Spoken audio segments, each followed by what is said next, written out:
అధికారంలోకి వస్తే ఒకే పంట కాలంలో రైతు కుటుంబాలకి 2 లక్షల చొప్పున రుణమాఫీ చేస్తానని చెప్పి ఆ రోజు ఓరికల పాటలో ఏదైతే వాగ్దానం చేశారో ఆ వాగ్దానానికి అనుగుణంగా ఈనాడు అధికారంలో వచ్చినటువంటి కాంగ్రెస్ ప్రభుత్వం రేవంత్ రెడ్డి గారి నాయకత్వాన ఆయన ఇచ్చినటువంటి మాట ఆగస్టు కల్లా నేను 2 లక్షల రుణమాఫీ రైతు కుటుంబాలకు చేస్తానని చెప్పి వాగ్దానం చేశారు. ఇది 2వ విడత. ఈ రోజున సుమారు ₹1,00,000 ఉన్నటువంటి ఖాతాదారులందరికీ కూడా ఈరోజు రుణమాఫీ కాబోతాం. దానికి సహకరించినటువంటి భవిష్యత్తులో ఆదేశిస్తే శాసనమండలిలో కూడా పెట్టి మీ అందరి ఆహ్వానం తీసుకొని రైతు భరోసా ఏ పద్ధతిలో ఉంటే పనిచేసినటువంటి రైతు లాభం జరుగుతుందో పనిచేసినటువంటి భూమి కీలకంగా ఇవ్వచ్చో గ్రామంలో జరిగినటువంటి పద్ధతులకు భిన్నంగా నిజమైనటువంటి రైతుకి ఆ డబ్బు అందాలి అని చెప్పి ఆకాంక్షతోటి కొంత సమయం తీసుకున్నా తప్పకుండా ఈ సంవత్సరం కొద్ది కాలంలోనే దాని యొక్క విధి విధానాన్ని ఏర్పాటు చేస్తామని చెప్పి కూడా మీకు ఈ సందర్భంగా మనం చేస్తుంది. కాబట్టి ఇన్ని రైతాంగ కార్యక్రమాలకు సంబంధించి పెద్ద ఎత్తున ఆయిల్ ఫామ్ కూడా ఈ రోజు ముఖ్యమంత్రి గారు ఆర్థిక మంత్రి నిధులు సమకూర్చారు. కాబట్టి గౌరవ శాసనసభ్యులందరినీ శాసనమండలి సభ్యులందరినీ అధికారులు కూడా ఎందుకు పిలిచామంటే మీరు కూడా రైతు బిడ్డలే. కాబట్టి దయచేసి మీరు అందరూ కూడా ఆయిల్ ఫామ్ పాటు పెట్టాలని చెప్పి ఈ సమావేశానికి పిలిచాం. కాబట్టి దయచేసి శాసనసభ్యులు శాసనమండలి సభ్యులు అధికారులు కూడా మీరందరూ మీ తల్లిదండ్రులు సంపాదించినటువంటి భూముల్లో ఆయిల్ ఫామ్ అంటే మనకి 100 మెట్రిక్ లక్షల మెట్రిక్ టన్నులు కావాల్సింటే ఈనాడు ఉత్పత్తి కేవలం 3 లక్షల టన్నులే ఉంది. అంటే ఇంకా 97 లక్షల మెట్రిక్ టన్నులు ఆయిల్ ఫామ్ దిగుమతి చేసుకుంటున్నాం. ₹1,00,000 కోట్ల విదేశీ మార్కెట్కి మనం వెచ్చించాల్సినటువంటి అవసరం వచ్చింది. మీరందరూ చేయగలిగితే ఈ 5 సంవత్సరాల్లోనే 5 లక్షల ఎకరాలు తెలంగాణ జిల్లాలో చేసే అవకాశం ఉంది. అన్ని జిల్లాల్లో కూడా ఆయిల్ పెట్టుబడుల ఫ్యాక్టరీ నిర్మాణం కొనసాగిస్తున్నాం. కాబట్టి దయచేసి అతి కొద్ది సంవత్సరాల్లోనే మీరు 10 లక్షల ఎకరాలు కంటే తెలంగాణ పరిశ్రమలు కాకుండా భారతదేశానికి కూడా ఆయిల్ సప్లై చేసేటటువంటి శక్తి స్థాయి తెలంగాణ ప్రభుత్వానికి తెలంగాణ రైతాంగానికి వస్తుందని చెప్పి కూడా ఈ సందర్భంగా మనం చేస్తున్నాం. కాబట్టి ఇన్ని అవకాశాలు ఉన్నటువంటి ఈ రాష్ట్రంలో రైతాంగం కోసం అన్న మాటలు నిలబెట్టుకున్నటువంటి కాంగ్రెస్ పార్టీ కాంగ్రెస్ ప్రభుత్వం తప్పకుండా ఈ ప్రభుత్వంలో వ్యవసాయ మంత్రిగా నాకు భగవంతుడు ఎంత శిక్షిస్తా ప్రభుత్వం యొక్క ఆలోచన రైతుల దగ్గర తీసుకెళ్లి రైతులు సురక్షంగా ఉండేదానికి రైతులందరూ కూడా అటు ఉచిత విద్యుత్తో పాటు ఇరిగేషన్ మంత్రి గారు కూడా కొత్త ప్రాజెక్టు అతి త్వరలో పూర్తయ్యే ప్రాజెక్టుకి ఈ సంవత్సరం ప్లాన్ చేస్తున్నారు. తప్పకుండా ఇరిగేషన్ ప్రాజెక్టు పూర్తి చేసుకుంటూనే ఆ రకమైనటువంటి విద్యుత్ శక్తి నిరంతరంగా ఇస్తూనే సబ్సిడీ కార్యక్రమాలు కొనసాగిస్తూనే రైతాంగాన్ని నిలబెట్టి రైతే రావాలనేటటువంటి క్యాప్లకు అర్థమించేటట్టుగా ఈ ప్రభుత్వం నిలబడుతుందని రేవంత్ రెడ్డి గారి భరోసాన్ని నిలపడానికి ఆయన ఆదేశాల అనుగుణంగా ఈ ప్రభుత్వ యంత్రాంగంలో అందరి క్యాబినెట్ మంత్రులందరూ ఈ యొక్క రైతాంగ సంక్షేమం కోసం పనిచేస్తామని చెప్పి ఈ యొక్క సందర్భంగా విజ్ఞప్తి చేస్తూ మీ దగ్గర సెలవు తీసుకుంటూ ఉప ముఖ్యమంత్రి బట్టి గారిని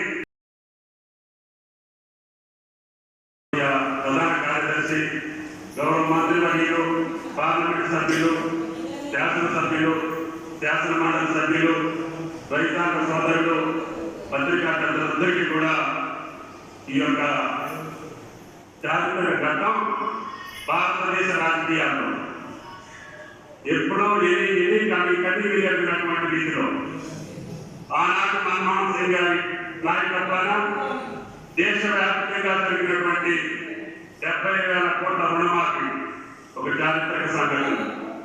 అదే పద్ధతిలో ఈరోజు ఒకే రాష్ట్రం, కొత్త రాష్ట్రం, అన్నమాట నిలుపుకునేటువంటి రాష్ట్రం ఒకేసారి ఒకే పంట కాలంలో మొదటి పంట కాలంలో 31,000 కోట్ల రూపాయలు నేను రుణమాఫీ చేస్తామని చెప్పి ఆ మాటను నిలబెట్టుకున్నటువంటి రేవంత్ రెడ్డి గారి ప్రభుత్వానికి రాష్ట్ర రైతాంగ పక్షాన అందరి పక్షాన ధన్యవాదాలు తెలియజేయాల్సినటువంటి అవసరం ఉంది. గౌరవనీయులు అడ్వైజర్ పెద్దలు కేశవరావు గారి రావాల్సిందిగా కోరుతున్నాం. ఈ ప్రభుత్వం అతి కొద్ది కాలంలోనే 3 నెలలు 4 నెలలు ఎన్నికల సందర్భంగా మనం పాలనకి దూరంగా ఉన్నా పాలన ఏ మాత్రం సాకులు చెప్పకుండా అప్పట్లో ఉన్నటువంటి రాష్ట్రాన్ని మళ్ళీ సరిదిద్దుకుంటూనే ఈనాడు అన్న మాటలు నిలబెట్టుకుంటూ ఈరోజు 2వ విడత రుణమాఫీ 1,50,000 వరకు ఈరోజు రైతుల ఖాతాలో చెప్తుంది. తప్పకుండా ఆయన గారి మాట ప్రకారంగా ఆగస్టులోనే 2 లక్షల లోపు ఉన్నటువంటి రుణాలన్నింటినీ కూడా మాఫీ చేస్తామని చెప్పి సాక్షాత్ ముఖ్యమంత్రి గారి వాగ్దానం. అది రైతుల యొక్క భరోసా అని చెప్పి కూడా ఈ సందర్భంగా మనం చేస్తున్నాం. ఇదే కాదు, ఆయన ఆధ్వర్యంలో ఈనాడు పంటల బీమా కూడా ప్రవేశపెట్టండి. అకాల వర్షాలు కావచ్చు, ప్రకృతి వైపరీత్యాలు కావచ్చు, లేదు వాతావరణ పరిస్థితుల దృష్ట్యా పంట కోల్పోతే గత ప్రభుత్వంలో పంటల బీమాను కూడా తీసేశారు. దాన్ని మనం పునరుద్ధరించాల్సిన ప్రభుత్వ సలహాదారులందరికీ ఈ రుణమాఫీ కార్యక్రమంలో లబ్ధిదారులుగా ఇక్కడ చేసినటువంటి రైతు సోదర సోదరులందరికీ నా హృదయపూర్వకమైనటువంటి నమస్కారం. శాసనసభ ప్రాంగణంలో రాష్ట్ర ప్రభుత్వం 2 లక్షల రూపాయల రుణమాఫీ కార్యక్రమానికి సంబంధించి 2వ విడత రుణమాఫీ చేసే కార్యక్రమాన్ని ఇక్కడ ఏర్పాటు చేయడం చాలా సంతోషకరమైనటువంటి కార్యక్రమం ప్రభుత్వానికి సంబంధించినంత. అంటే ఆనాడు శాసనసభ్యులుగా సభలో ప్రమాణ స్వీకారం చేసినటువంటి వెంటనే గంటల సమయం కూడా వృధా చేయకూడదనేటువంటి ఆలోచనతో ఇక్కడి నుంచే ఉచిత బస్సుని మహిళల కోసం ఏర్పాటు చేసినటువంటి పథకాన్ని, రాజీవ్ ఆరోగ్యశ్రీ పథకాన్ని ప్రారంభోత్సవం చేసి ఈ రాష్ట్ర ప్రభుత్వం ప్రతి క్షణం, ప్రతి నిమిషం, ప్రతి గంట, ప్రతిరోజు ఇచ్చినటువంటి వాగ్దానాలే కాకుండా ప్రజల మేలు కోసం ఎంత తప్పిస్తుందో చెప్పడానికి ఇది ఉదాహరణగా నేను ఈ దృష్టికి తీసుకుని వస్తున్నాను. ఒక్కరోజు ఆలస్యమైనట్టే అలా ఆలస్యం కాకూడదనేటువంటి ఆలోచనతోనే ఈ కార్యక్రమాన్ని ఇక్కడ ఏర్పాటు చేసి ఈరోజు 2వ విడత రుణమాఫీ కార్యక్రమం ముందుకు తీసుకొని పోతాం. ఎంత త్వరితగతిగా తీసుకొని పోతా ఉన్నామంటే జూలై 15వ తారీఖు నాడు 2024 నాడు క్రాప్ లోన్ సంబంధించి మొడాలిటీస్ ఫైనల్ చేస్తే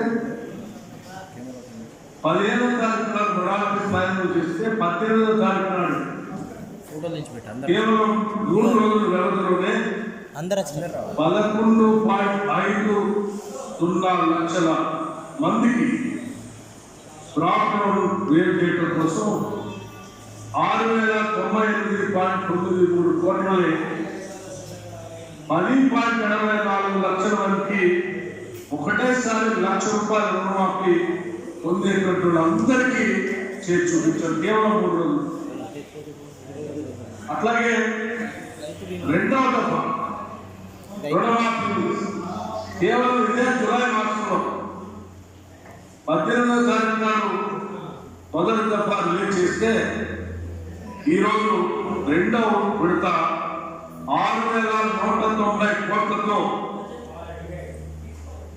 దాదాపు 6,40,823 లక్షల అకౌంట్స్ సంబంధించి ఈరోజు 5,45,407 మంది కుటుంబాలు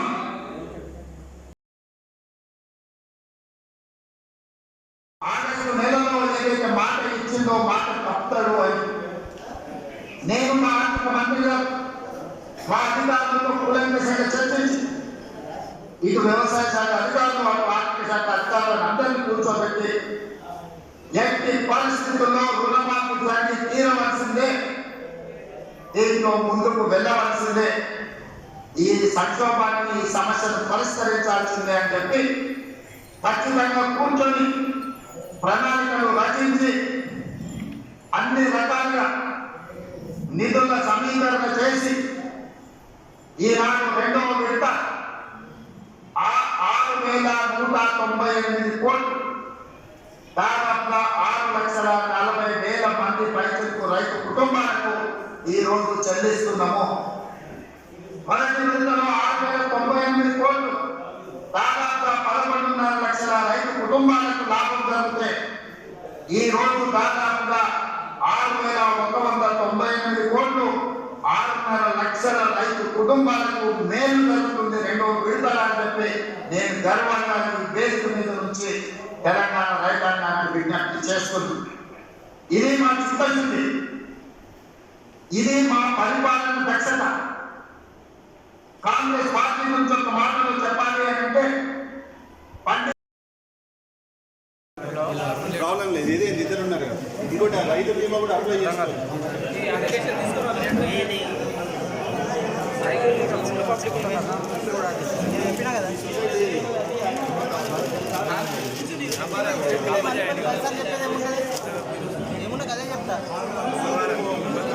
ఇది ఒకటి సార్ చెక్ చేయి.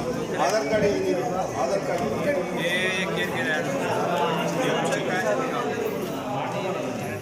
బాబు ఇది ఒక్కసారి లిస్ట్లో బాధ ఏం లేదు. ఇంకో విడత మళ్ళీ విడత ఉన్నది కాబట్టి ఇంకోటి ఏంటంటే 50,000 లోపల మొన్న వచ్చింది కదా, ఇద్దరు భార్య భర్తలు కలిసి 1,00,000 మీద ఉన్నా కానీ మొన్న రాలేదు. ఇప్పుడు ఏమైందంటే ఇద్దరికి భార్యకి 55,000 భర్తకి 55,000 ఉంటే 1,10,000 వచ్చిన వాళ్ళకి కూడా ఇవాళ వచ్చినాయి. మనకు 1,00,000 మీద ఉన్న వాళ్ళే ఈరోజు వచ్చినాయి. అందుకే ఇంకా బాధపడాల్సిన అవసరం లేదు. ఇంకొక విడత ఉన్నది కాబట్టి దాంట్లో కూడా వస్తాయి. ఇప్పటిదాకా మన ముఖ్యమంత్రి గారు చెప్పారు కాబట్టి 100% ఎవ్వరు కూడా భయపడాల్సింది, దిగులు పడాల్సిన అవసరం లేదు. ఏదన్నా ఉంటే మన వ్యవసాయ అధికారులు కూడా ఉన్నారు కాబట్టి 100% సాల్వ్ అవుతుంది.